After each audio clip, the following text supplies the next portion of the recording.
Everything's working properly. Okay, so everything should be ready to go. So let's dive right into another edition of Thursdays with Sin. And this is where I share some thoughts and some tips and some ideas that hopefully will motivate and inspire you to take action towards your own e-commerce entrepreneurial journey. So today's topic is the motion of the e-com ocean.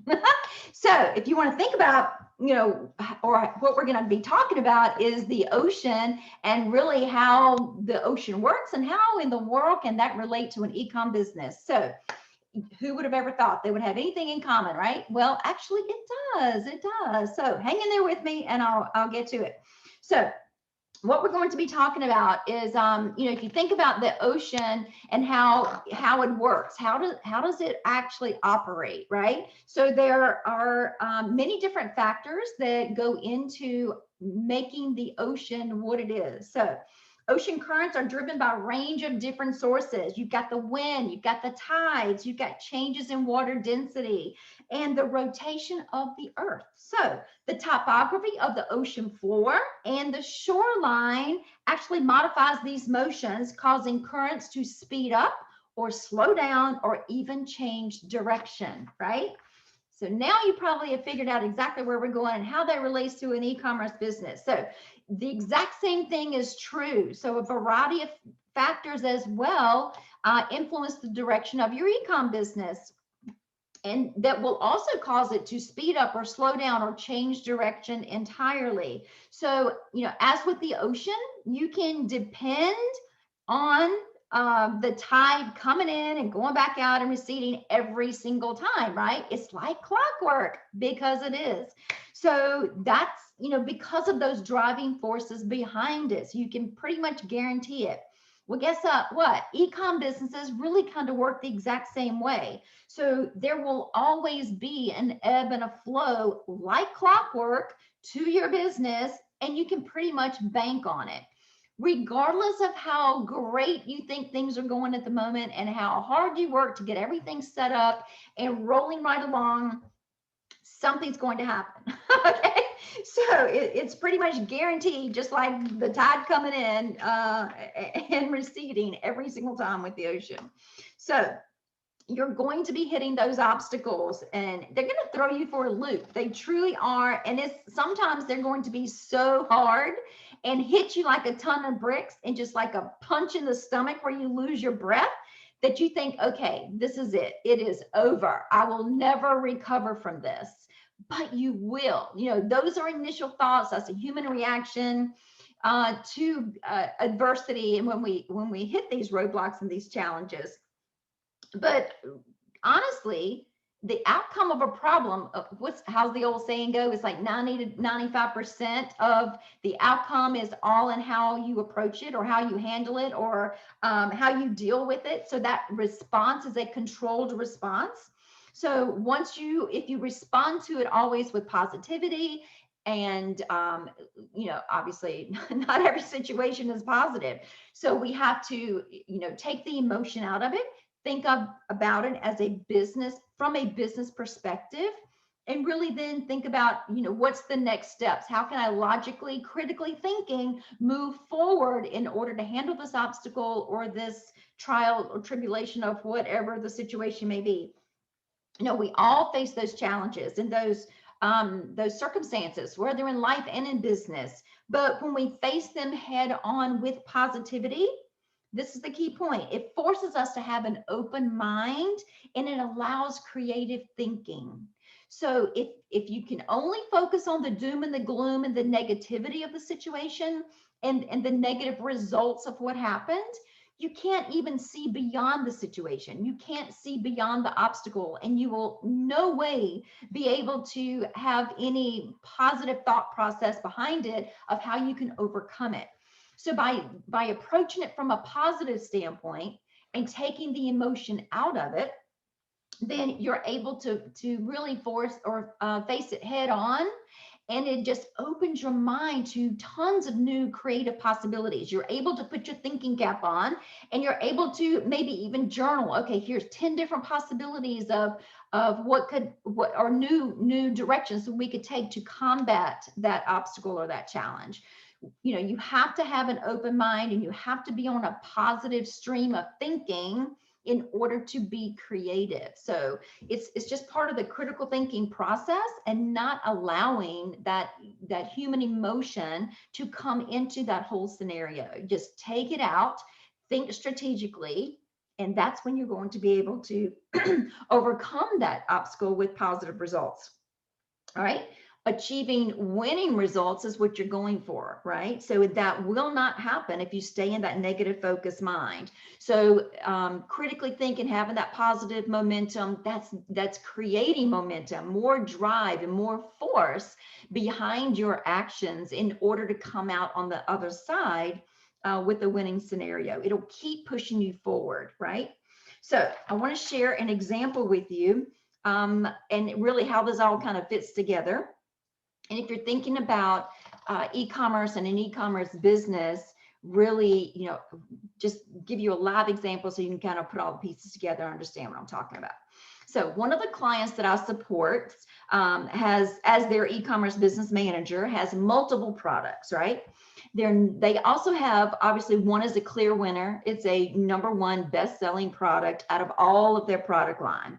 So from this very bestseller, we've endured some challenges along the way. So in the e-commerce world, if you're not into e-commerce yet, I guess it's pretty much in any business, there are always some other cutthroat competitor out there. It seems to be, in my opinion, worse with e-commerce because it's all done strategically behind a computer. You can't see the face of that person behind that business or behind that action. So we all know, there are keyboard warriors that get much more brave and do things they would necessarily do if they were looking you in the eye face to face. So in my opinion, the black hat tactics that are done to e-commerce businesses are on a much higher level of extreme. And they can be devastating. They can be truly, truly devastating to a business, all by no fault of the e-commerce business that's trying to operate ethically, right? So all of this, what I'm talking about, a black hat tactic, are unethical maneuvers by a competitor to try and sabotage your business online, just for the point of them to be able to capture all the sales because they have created a similar product to what you're selling. And they are greedy and they want all the sales for themselves.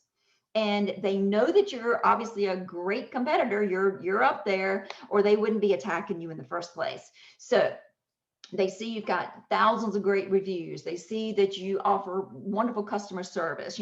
We could go into detail about the specific product and the pictures and the copywriting, and it's just set up wonderfully. So they are trying to knock you off the pedestal so they can move themselves up. Karma is so just know that it's going to come back to them in the end, one way or another. But we have no way to combat that, and no way to combat that mindset, that true poor business method. I don't even know how to describe it in a nice way, but there's, it's a silent attack. It's a sabotage to your business. So anyway, let's get back to my example. So everyone knows that Black Friday through Cyber Monday are the biggest sales days of the year, of the entire year, right? Everyone plans for these days months in advance with advertising or beefing up your product or offering additional products to go as special introductions, during that period to try to capture as much market share and as many sales as possible, because that's really the kickoff, which is really kind of backed up now to the 1st of November because everybody's trying to capitalize on that period early and get the jump on other businesses. But typically, again, Black Friday through Cyber Monday are the biggest selling days of the year. Now, for the last 2 years in a row, we have been attacked. I say we because I take ownership from my client's business that I manage. And so, it's up to me. I handle all this business. I manage it all for him. So it's up to me to be creative and come out with ways that we can lessen the opportunity for that to happen, and just to be on top of things. And then when something does happen, I have to be the one to fix it, right? The client's looking at me like, you're handling it, you fix it, get it done. And so no pressure, right? So it's oh my gosh, it can be stressing and totally taxing on your nerves. But for the last 2 years in a row, we have been attacked by a black hat tactic from another greedy seller. And that has caused our #1 best-selling product by far to be actually removed from Amazon, period. The entire listing was deactivated. So no listing of our #1 selling product during the most important days of the year are found anywhere on Amazon. They're now non-existent to any customer searching, right? So let's put that into perspective. What did that end up doing to the business? What were the effects of that happening? All right, so the very first year, we estimated that we lost about $50,000 in sales. And this year, we projected that we lost about $75,000 in sales. That's a huge hit for any business. That's a huge hit. Now, yes, we are, over $1 million in sales a year, but just that one product being unavailable for a few days, that's a huge impact. That's a punch in the gut. So, we know it was a black hat tactic by another greedy seller because of the nuance of how it got deactivated. And that would not have happened any other way. So we know that that's a topic for another day on another discussion. But anyway, another story. But it took, the first time it took a week of appeals and sending in documentation and paperwork and going back and forth with Amazon to get the listing back up and running. This time it didn't take quite as long, but still it was a punch in the stomach. It was a major setback and a major impact. Now, not only was this a huge loss for my client, it was a huge loss for me because I earn commissions on every sale, right? So it affected us both. And, that was definitely a punch in the stomach for me and my wallet and my bank account, right? So, you have to take ownership when things like this happen because I'm directly affected. And the faster you respond and the quicker you get it resolved, then it's a win-win. You get back on track for both you and your client. So how did I respond? Or how did we respond, but it's really me. How did I respond? I'm the one managing as an e-com business manager. Was I mad? Absolutely. Especially the second time around. It's like, here it goes again. And you instantly know it. You just instantly know, what the situation is. Did I pout? Did I cry? Did I stomp my feet and say a few choice words when it actually happened? Absolutely, I did. Now, is that all that I did? Absolutely not. So because of the very first instance happening a year prior, then you kind of know the deal, the routine, you've got experience now, you know what to do, and you can jump on it faster and hopefully get it resolved much, much quicker. So, definitely to lessen that impact, the sooner you get it fixed, that's that many more sales you're not losing, right? You're able to gain your momentum and get your sales back. So now, if you've been paying attention, what did I just say? That think a minute, okay, the first year you lost 50,000, the second year you lost 75,000, and you implemented new things to not have that happen the next year, but you still lost money. That doesn't make sense. Well, there's a bigger picture. There's kind of a different perspective and more information that you don't know. So let's dig a little deeper and I'll tell you kind of how that all works out. So when you take a look at how much the business grew year over year, we had a 50% increase from the prior year, Black Friday through Cyber Monday sales, through the next full year, if you're comparing year to year stats. So basically a $600,000 extra increase in sales in that 1 year time. So that extra $25,000 that we lost this year is actually less when you compare it to the ratio according to the total sales volume from the prior year. So hopefully that makes sense. I'm not the best at math, but I think it's a good thing.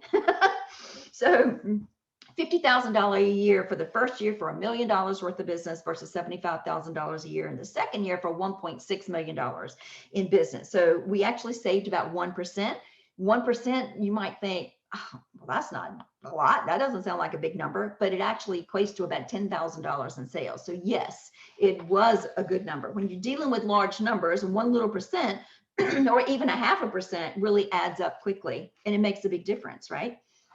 Now, part B to the scenario is that we diversify the business from the very first year that it happened and we lost the 50-some thousand. Then the game plan of what happened, I actually came up with some suggestions and went back to the client and said, all right, we're going to make some changes. We have to protect ourselves from this happening again, next year, next week, whenever. So here are some suggestions I would like to make in order to protect yourself and to keep the business flowing in case it ever happens again, which it did. So what I suggested was to expand onto multiple e-commerce platforms. Don't allow Amazon to be the one in control, that's what dictates where all of our business is, right? So they're not the only game in town. There are many other opportunities out there for you to sell products, not just Amazon. And so we ventured out and expanded over to Shopify. Now, because of Shopify, we actually increased sales this year, another $100,000, $100,000 in addition to the 600,000 increase that we had already done on Amazon. So this is an addition on a whole nother platform, right? So within, if you want to calculate the percentage, of loss, then it is even less than that 1%. So, or actually, I guess we say that 1%, whatever, you know what I'm saying? So when you think about the whole perspective, once that product went down on Amazon, we still had sales coming in like crazy on the Shopify store, right? So it allowed us to continue moving along while we were working through a problem with this one platform. So having advertising on Amazon is called PPC, pay-per-click advertising for your products on Amazon. It still rolls and it still shows up in search engines. And if someone is typing in our product or the type of product, then they're just looking for not necessarily the name brand of the product, but a specific item in general. That's also going to show up in the search engines on Google or Bing or whatever for the Shopify store. So if they're looking for a particular item and they check out our website and they check out Amazon and they don't see it on Amazon, they revert back to the website and order it from there.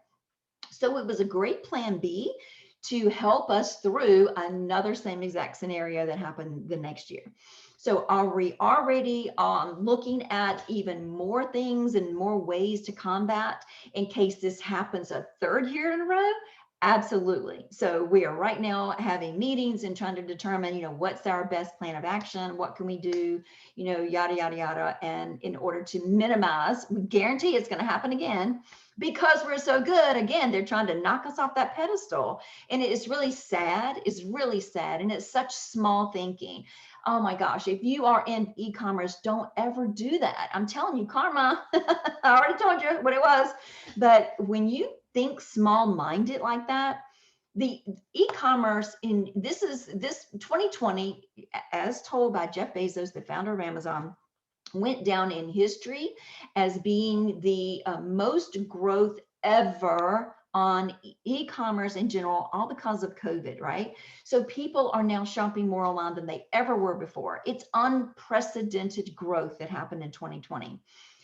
That means there's tons of customers for everyone. You don't have to be that small-minded thinker if you're in business and try to sabotage your competitors. Do a good job on your own and you'll get the sales naturally, organically, ethically. You don't have to resort to those kind of black hat tactics in order to survive. You will thrive on your own merits by doing things the right way. So anyway, this is just one example, right? There are tons, gazillions of other examples out there about obstacles that you can face during your e-commerce business or any business in general. I happen to be in e-commerce, so I speak to it from an e-commerce perspective. But just like the ocean and those ebbs and flows that come every single day like clockwork, you're going to experience them as well in your business. So you have to be prepared for it, and pretty much guarantee it's going to happen, and learn how to keep that open mind so your creativity will flow and you will positively create winning solutions to those obstacles. Okay.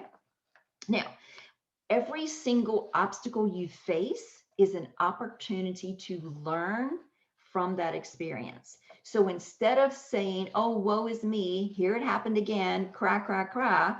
Oh my gosh, yes, it's a pain in the butt, but let's see what we can do. And let's think positively and creatively and continue this momentum going, because there's nothing like a buzzkill that kills your momentum and kills your drive and your ambition.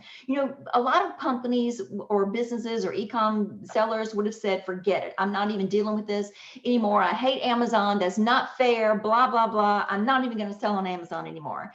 Well, who are you hurting? You're hurting yourself. That competitor then is going to win. They knocked you off the pedestal and now they're at the top. You cannot allow that. So you have to keep pushing. You have to keep that momentum going, and you have to keep pushing forward and be positive so your mind will be open and creative. Keep those creative juices flowing so you can come up with those positive results and those outcomes that will make a big difference in the long run for your own business. We're still at the top.